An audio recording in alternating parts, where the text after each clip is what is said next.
সাল্লাম তাকে মানে উইকে দৃষ্টিতে তিনি পান নাই, তার যতগুলো সংখ্যা ছিল লিস্টে, সেই লিস্টের মধ্যে তার নাম নাই। পয়গম্বর জীবিত ছিলেন, যখন উইকে সেখানে পেলেন তিনি আশ্বস্ত করলেন, জিজ্ঞাসা করলেন মা ব্যাপার কি, রহস্য কি? আমি তো তোমাকেই খুঁজতেছিলাম, আমার সংখ্যার মধ্যে একজন মানে সংখ্যায় পেলে না, তার মানে তুমি ছিলে না, ব্যাপারটা কি? এই পুরো পৃথিবী পেলাম তো তুমি এখানে। আল্লাহর বান্দী বলছিলেন পয়গম্বর আপনি বলছেন পেলাবি তো হয়েছে, কিন্তু আমি তো আমার অনুভূতিতে কি হয়েছে আমি একদম তো বুঝতে পারি না। যা আমাকে এখন দেখছেন যেভাবে আমি জমিনে বসে আছি, পাহাড়ের টিলায় বসে আছি, এইভাবে আমি পুরোটা সময় এইভাবে বসেছিলাম। বলেন না সুবহানাল্লাহ। কি করতেছিলাম? আমি শুধু আল্লাহ আল্লাহ আল্লাহর জিকির করতেছিলাম। বলেন না সুবহানাল্লাহ। মজার হাদিস, নবী ইউনূস আলাইহিস সালাম দীর্ঘদিন সে মধ্যে আসছে যে 40 দিন মাছের পেটে চলতেছিলেন, তিনি দোয়া করতেছিলেন আল্লাহুম্মা ইন্নী যালামতু লা ইলাহা ইল্লা আনতা সুবহানাকা ইন্নী কুনতু মিনাজ জালিমিন। আল্লাহ আমাকে এই জুলুম অন্ধকার থেকে আমাকে পরিত্রাণ দান করুন। নবী সাল্লাল্লাহু আলাইহি সাল্লাম 40 দিনের মাথায় যেই দিন তিনি মাছের পেট থেকে মুক্তি পেলেন, সেই দিনটা ছিল আজকের এই দিন, মুহররমের 10 তারিখ। বলেন সুবহানাল্লাহ। দাউদ আলাইহিস সালামের দোয়া আল্লাহ কবুল করেছিলেন, সেই দিনটা ছিল আপনার মুহররমের 10 তারিখ। নবী ইদ্রিস আলাইহিস সালামকে আল্লাহ পাক জান্নাতে মেহমান করেছেন, যেই দিনে করেছেন সেই দিনটা ছিল মুহররমের 10 তারিখ। নবী ঈসা আলাইহিস সালামকে চোখ আসমানে আল্লাহ পাক করে দিয়েছেন, তিনি এখনো সেখানে সশরীরে জীবন্ত অবস্থায় আছেন। জোরে বলেন আল্লাহু আকবার।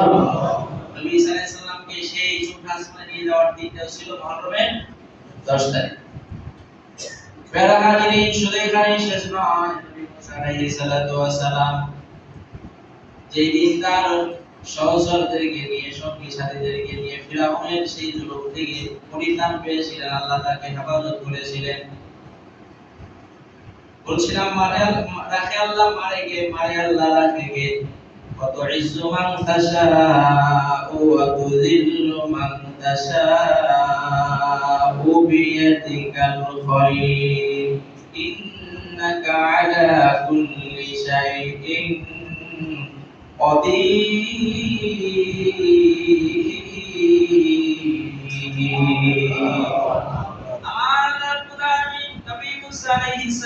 সালামকে নির্দেশ দিলেন পয়গম্বর ফিরাউন তার 17 লক্ষ সৈন্য সামন্ত নিয়ে পিছন থেকে আপনাকে ধাওয়া করতে আসে, আপনি লোহিত সাগরের সামনে যান, আপনাকে যে মুজিজা লাঠি দিয়েছি, লাঠি দ্বারা শুধু সাগরের কিনারে একটাই আপনি আঘাত করবেন, একটাবার আপনি টাচ করবেন। পয়গম্বর লাঠি দিয়ে একবার টাচ করার সাথে সাথে সাগরের মধ্যে আমার আল্লাহ এক নয় দুই নয় 12টা হাই রোড আল্লাহ করে দিলেন। সাগর তার মধ্যে 12টি আপনার হাই রোড হয়ে গেল, প্রশস্ত রাস্তা আল্লাহ পাক 12টি সম্প্রদায়ের জন্য বানায় দিলেন। বলুন আল্লাহু আকবার। নবী মুসা আলাইহিস সালাম ওই রাস্তা হয়ে তিনি তার সহচরদের নিয়ে পার হয়ে চলে গেলেন। আর ফিরআউন আমার আল্লাহকে না মানার কারণে, পয়গম্বরের নির্দেশ না মানার কারণে ওই রাস্তা দিয়ে কিছু দূর যেতে না যেতে আমার আল্লাহ রাব্বুল আলামিন সবাইকে রাস্তার উপরে তুলে নিয়ে দেখেন পিছনে আর একজন উপরে নাই, সব এখন সাগরে নির্মিত রোডের উপরে চলে আসছে। পয়গম্বর পার হয়ে গেছে, ঠিক এই সময় রোড আমার আল্লাহ আবার নিচে নামায়া দিয়েছে। ফিরআউনকে মারলেন তো মারলেন, সুবায়া নাক মুখ চোখ দিয়ে মুখ দিয়ে শরীরের যে সমস্ত ইন্দ্রিয় আপনার ছিদ্র যত আপনার আছে সব জায়গা দিয়ে পুরো শরীরে পানি ঢুকায়া একদম আপনার মনে করেন যে ফুটবলের আকৃতি দিয়ে সাগরের মধ্যে ডুবায়া মারলেন। জোরে বলেন আল্লাহু আকবার। আল্লাহ যাকে ইজ্জত দিবেন, হেফাজত করবে, সাগরকে আল্লাহ তার জন্য রোড বানায় দিবে, বাড়ি ঘর করে দিবে, আর যাকে মারবে রোড তার জন্য আল্লাহ সাগর সমুদ্রে পরিণত করে দিবে। এটাই বাস্তবতা, ঠিক কিনা বলেন? সেই ব্যবস্থা কোন আল্লাহর কাছে এখন আছে না নাই? জোরে আছে না নাই? আছে। এজন্য মহান আল্লাহ এবং রাসূলের নির্দেশিত বিধান অনুযায়ী সদা সর্বদা ধনী গরিব রাজা প্রজা জাতিসংঘের মহাসচিব থেকে শুরু করে পথের কাঙ্গাল পর্যন্ত সবাইকে সর্ব অবস্থায় মেনে নিয়ে চলা এটা ইমানি দায়িত্ব। সবচেয়ে বুদ্ধিমানের পরিচয় হবে। তা না হলে যারা পৃথিবীর বুকে এখন যারা দাম্ভিকতা দেখাচ্ছে, অন্যায় শিল্পায়না কর্মকাণ্ড দিয়ে এবং আল্লাহ ও রাসূলের নীতি আদর্শ উপেক্ষা করে যারা নিজেদের মন মস্তিষ্ক নিয়ে চিন্তা ভাবনা নিয়ে যারা রাজ্য এবং পৃথিবী চালাতে আসে, তাদের পরিণতি খুব শীঘ্রই এত আপনার পরিণতি খারাপ হবে যে পরিণতির আর কখনো তারা আর কভার করতে পারবে না। সম্মানিত হাজিরিন, তার বাস্তব আপনার উজ্জ্বল দৃষ্টান্ত হযরত হুসাইন রাদিয়াল্লাহু তাআলা আনহুকে যে ব্যক্তি শহীদ করে দিয়েছিল, যার একান্ত আপনার সর্বশেষ, যার আপনার আঘাতে, যার আপনার ছুরি আঘাতে, তলোয়ারের আঘাতে হুসাইন রাদিয়াল্লাহু তাআলা শহীদ হয়েছিলেন, তার পরবর্তী জীবন বেঁচে ছিল, কিন্তু তার মৃত্যুর পরিস্থিতি কত কঠিন হয়েছিল জানেন? ঐতিহাসিকগণ বলে যে তার এত পানির তৃষ্ণা হতো যে পাশে তার যত পানির ব্যবস্থাপনা ছিল সব পানি সে পান করত, কিন্তু পানির তৃষ্ণা মিটত না।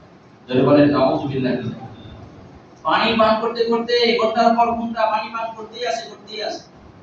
দেখুন না, আপনার যখন বৈশাখ মাসে, আষাঢ় মাসে যখন রোজা করেছেন, যারা রোজাদা তারা জানে যে সন্ধ্যার সময় বিশেষ করে যারা ক্ষেত্রে যারা কাজ করে, অনেক কাজ করে, এই অবস্থায় যারা রোজা করেছে ইফতারের সময় মনে হয় যেন টিউবওয়েল ধরে, সাবমার্সিবল ধরে একদম পুরোটাই খেয়ে ফেলবো, এরকম ভিতরে একটা তৃষ্ণার একটা অনুভূতি আসে, ঠিক না বলেন? যদিও 2-3 গ্লাস পান করার পরে আর চলে না, খেতে পারে না, কিন্তু ভিতরে একটা অনুভূতি কাজ করে। তো যে ব্যক্তি হুসাইন রাদিয়াল্লাহু তাআলাকে শহীদ করে দিয়েছিল, এই নিষ্ঠুর, এই আপনার পাষাণ, এই হতভাগ্য কপাল পোড়া, তার মৃত্যুর আগে এত পানির পিপাসা, এত তৃষ্ণা হয়েছে যে সারা পৃথিবীর পানি যত পান করলে তার তৃষ্ণা নিবারণ হবে না, এত তার আহাজারি, এত তার বুকের মধ্যে কষ্ট অনুভূতি নিয়ে সে মৃত্যুবরণ করেছে। যদি বলেন নাউজুবিল্লাহ। এইজন্য আল্লাহ রাসূলের কোন নির্দেশকে উপেক্ষা করে যদি কোনো কার্যক্রম করতে থাকে, মহান আল্লাহ পাক অবশ্যই তার ব্যবস্থা গ্রহণ করবেন, দুনিয়া অথবা আখিরাতে, কোনো সন্দেহ নেই। এইজন্য আল্লাহ আমাদের সবাইকে দ্বীনের সহিহ বুঝ দান করেন, সকলে বলে আমিন। মুআজ্জাল হাজিরিন, এরপরে হযরত নবী ঈসা আলাইহিস সালাতু ওয়াস সালামের জন্ম সেদিনটা ছিল মাহে মুহররমের 10 তারিখ। এমনি ভাবে উল্লেখযোগ্য পয়গম্বর আলাইহিস সালাতু ওয়াস সালামদের সেই ঐতিহাসিক তাদের স্মরণীয় ঘটনাবলী মুহররমের 10 তারিখে আল্লাহ পাক সংকলিত করেছেন।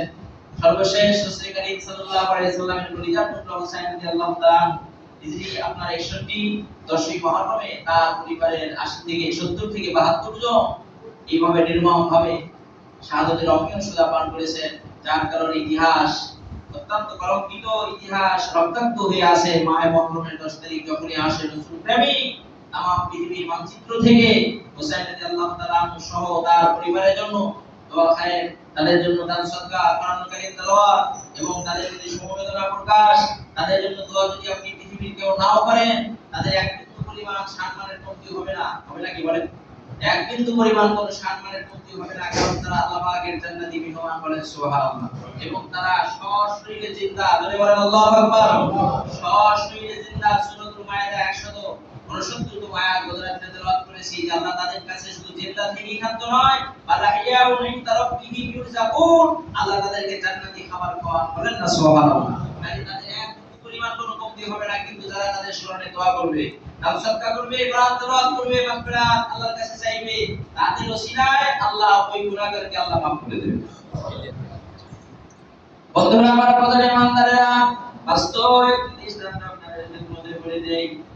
বিশ্ববরণ্যের একজন বিশিষ্ট আপনার মুস্তাহিদ এবং একজন আল্লাহ পাকের একজন মাহবুব, একজন আলেম দ্বীন আল্লামা শিবলি নোমানী রাহমাতুল্লাহি আলাইহি, শত শত বছর পূর্বের যার জীবন ইতিহাস, উনি বলেন ইয়াউমে আশুরা মুহররমের 10 তারিখ আসার আগে আমি আল্লাহ পাকের দরবারে আমার পক্ষ থেকে সাধ্য মোতাবেক কিছু দান সদকা করে, কোরআন কারীম তেলাওয়াত করে, রাসূলের শানে দরুদের আমল আমার পক্ষ থেকে যতটুকু সম্ভব এই নেক আমলগুলো করে আমি আল্লাহর কাছে দোয়া করতে লাগলাম। আল্লাহ তাআলা যা কিছু নেক আমল করেছি হাদিয়াতান আপনার হাবিবের রওজায় পৌঁছায় দেন, तमाम নবী রাসূল আমার নবীরা আহলে বায়াত বিশেষ করে শহাদায়ে কারবালা তাদের জন্য আল্লাহ এই সওয়াবগুলো তাদের নামে আমলে দান করে দেন।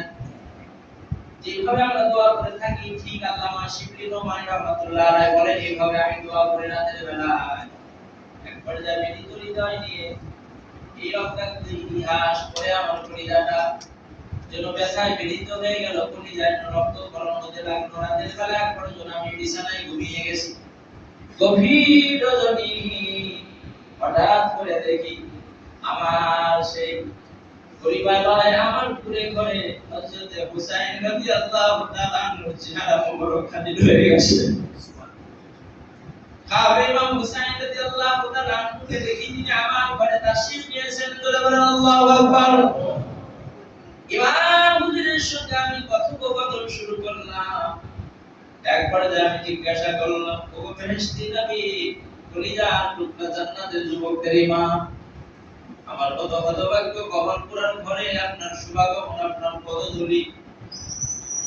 ইমাম শিবলি নোমানি, গতকালকে তুমি আমাদের জন্য সুহাদায়ে কারবালার জন্য দান সদকা করে, কোরআন তেলাওয়াত করে আল্লাহর কাছে মাগফিরাত কামনা করেছো, আমাদের জান্নাতের আরো আলা দরজা বৃদ্ধির জন্য দোয়া করেছো। যা কিছু নেক আমল করেছো, এই সব নেক আমল আল্লাহ আমাদের প্রত্যেকের নামায়ে আমলে দান করে দিয়েছে। এ বাবা শিবলি নোমানি, আমি খুশি হয়ে তোমার জন্য সুসংবাদ দিয়ে গেলাম। এই যে আমাদেরকে স্মরণ করে আমাদের ব্যথায় পীড়িত হয়ে আল্লাহর কাছে তুমি এত বড় আমল করেছো, কিয়ামতের বড় মাঠ, বড় ময়দান যেই দিন কায়েম হয়ে যাবে, আমি ইমাম হুসাইন রাদিয়াল্লাহু তাআলা আনহু, আমার নানা জানের পক্ষ থেকে তোমার জন্য আমি আল্লাহর কাছে সুপারিশ করতে যাব। শুধু তুমি নাও, এই রীতি আদর্শ, এই আপনার আওয়াজ রসম, এই সিস্টেম পদ্ধতি কিয়ামত পর্যন্ত যারা আমার নানা জানের উম্মতের মধ্য থেকে যারা পালন করবে, বছর করে যখনই মাহে মুহররমের 10 তারিখ আসবে, আমাদের জন্য ব্যথায় ব্যথিত হয়ে আমাদের আদর্শকে নিজেদের জীবনে বাস্তবায়নের জন্য শিক্ষা গ্রহণ করে তাদের কাছে মাথা নত করা যাবে না, অন্যায় জুলুমের কাছে কখনো আপনার ছোট হওয়া যাবে না, কখনো অন্যায়কে মেনে নেওয়া যাবে না। আল্লাহর উপরে বিপদে আপদে মুসিবতে তাওয়াক্কুল করে ঈমান দীপ্ত অবস্থায় জীবন পরিচালনা করার শিক্ষা নেবে। আমি হুসাইন জীবনে কোনোদিন আমার এই দুই জনের মাঝখানে মিথ্যার আমি আশ্রয় নেই নাই। জোরে বলেন সুবহানাল্লাহ। এই শিক্ষা যারা জীবনে গ্রহণ করে বছর করে মাহে মুহররমের 10 তারিখ যারা আমাদের জন্য এভাবে দোয়া করবে, আমাদেরকে যারা স্মরণ করবে, প্রত্যেকটা আমার উম্মতের জন্য আমাদের পক্ষ থেকে সুপারিশ করাটা আবশ্যক হয়ে যাবে। জোরে বলেন সুবহানাল্লাহ। সেই দিন আসুন আল্লাহর কাছে আমরা নিজেদের গুনাহ মাফের জন্য সুহাদায়ে কারবালাদের স্মরণে আল্লাহর কাছে আমরা দোয়া ভিক্ষা কামনা করেছি, মাহফিল করেছি গত রাতে। যেহেতু রাত আগে আসে, এই জন্য মাহফিল আমরা রাত শুরু করে থাকি। আল্লাহর কাছে আমরা কায় মনোবাক্যে ভিখারি বেশে আরজু করব, আল্লাহ যেন আমাদের সমস্ত গোলামি দরখাস্তগুলো কবুল করে নেয়। জোরে বলেন আমিন। মহান আল্লাহ রাব্বুল আলামিনের দরবারে ওসিলা ছাড়া বাঁচার কোনো রাস্তা নাই। এবং যেন কেউ চিন্তা করবেন না আমি বড় নামাজি, 5 ওয়াক্ত নামাজ পড়ি, হজ করেছি, যাকাত দেই, দান সদকা করি, কোনো খারাপ কাজে আমি সম্পৃক্ত হই না। ধরে নেন হুসাইন রাদিয়াল্লাহু তাআলার মতো জীবনে একটা মিথ্যা আপনিও করেন নাই, কিন্তু তারপরেও কি আপনি বুকে হাত দিয়ে বলেন আপনি গ্যারান্টি দিতে পারবেন আমার আমল দ্বারা আমি জান্নাতে যাবই, জান্নাতে আমি হয়েই যাব, আমি গ্যারান্টি দিয়ে দেব, এরকম বলতে পারবেন? কি বলার সাহস আছে কারো? কেউ বলতে পারবে? কারো বলা উপায় নাই। কোথায় কথা হয়ে আছে, কোথায় আপনার বিষয় আছে, কোথায় ভুলবে আছে, ওটা তো আপনার জানাই নাই। তাহলে কি হবে? আল্লাহ পাক চেষ্টা করেছে, তারপরে তোমার মনের আযাব থেকে ভুলটা হয়ে গেছে, আমলটা মিলাই দিলাম, ক্ষমা করে দিলাম, আল্লাহ যা তোমাকে আমি আজকে নাজাত দিয়ে দিলাম। বলেন না সুবহানাল্লাহ। এইভাবেই তো পার হবে, এইভাবে আল্লাহ পার করে নেবে। তাই যদি না হবে তাহলে খলিফাতুল মুসলিমিন ওমর ইবনে খাত্তাব রাদিয়াল্লাহু তাআলা আনহু দেখেন যে ওসিলা রাখবে, এবং হুসাইন রাদিয়াল্লাহু তাআলা আনহু সহ আমার নবী এবং রাসূলের আহলে বাইত যে পৃথিবীর সমস্ত মুমিনের জন্য সর্বোচ্চ আপনার ওসিলা, সর্বোচ্চ আপনার মাধ্যম, তার বাস্তব দৃষ্টান্ত ওমর ইবনে খাত্তাব রাদিয়াল্লাহু তাআলা আমিরুল মুমিনিন, অর্থ জাহানের যিনি খলিফা। যদি বলেন না সুবহানাল্লাহ। যার ভয়ে শয়তান রাস্তায় চলার সাহস পেত না। এখনো যে রাস্তায় ওমর রাদিয়াল্লাহু তাআলা আনহু চলাচল করে পৃথিবীর জীবন অতিবাহিত করেছে, ওই রাস্তা দিয়ে শয়তান চলে না, এখনো চলে না। বিষধর সাপ গর্ত থেকে মাথা বের করেছে, বের হবে, বাইরে আসবে, ওমর রাদিয়াল্লাহু তাআলা আসবে, এই মেসেজ, এই সংবাদ, এই অবস্থা যদি তারা বুঝতে পেরেছে, আল্লাহ যদি জানিয়ে দিয়েছেন, তাহলে ওই আপনার বিষধর সাপ মাথা ফিরিয়ে নিয়েছে, ওই রাস্তায় বের হয় না। সুবহানাল্লাহ বলবেন না? সে ওমর রাদিয়াল্লাহু তাআলা আনহু তিনি কি বলেছেন, সময় শেষ হয়ে গেল, এই কয়েক মিনিট বলবো।